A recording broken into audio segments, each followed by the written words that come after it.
સુરત જિલ્લામાં અસામાજિક તત્વો વિરુદ્ધ પોલીસે કાર્યવાહી શરૂ કરી છે। સુરત જિલ્લાના 13 પોલીસ સ્ટેશન વિસ્તારમાં અસામાજિક તત્વોની યાદી તૈયાર કરવામાં આવી છે।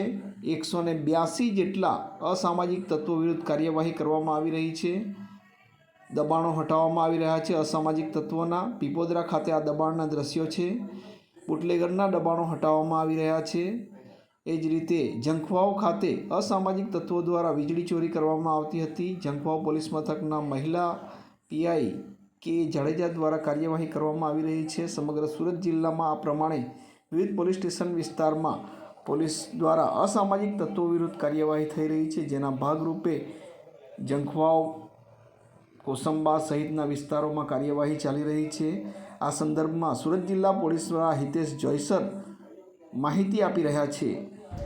આપ સૌ જાણો છો એ રીતે સરકારશ્રીમાં માનનીય મુખ્યમંત્રીશ્રી અને માનનીય ગૃહ રાજ્યમંત્રીશ્રીની સૂચનાથી ડીજીપી શ્રી વિકાસ સહાય સાહેબના દ્વારા જે 100 કલાકની અંદર અસામાજિક તત્વોની યાદી બનાવી અને કડકમાં કડક કાર્યવાહી કરવાના જે આદેશ મળ્યા હતા, એ અનુસંધાને સુરત ગ્રામ્ય જિલ્લા પોલીસ દ્વારા 66 બુટલેગર, 7 જુગારીયાઓ, 69 શરીર સંબંધી ગુના આચરનારા, 26 મિલકત સંબંધી ગુના આચરનારા અને અન્ય 14 એમ મળી અને કુલ 182 ઈસમોની યાદી તૈયાર કરવામાં આવેલા છે। અને આ 100 કલાકના સમયગાળા દરમિયાન આ ઈસમો વિરુદ્ધ અનેકવિધ પગલાં લેવાયા છે। જેમ કે એક પાસા કરવામાં આવેલ છે, 3 ઈસમો વિરુદ્ધ તડીપારી કરવામાં આવેલી છે, 67 વિરુદ્ધમાં BNSS 126, 129 અને પ્રોહિતરાણું જેવા અટકાયતી પગલાં લેવામાં આવેલા છે।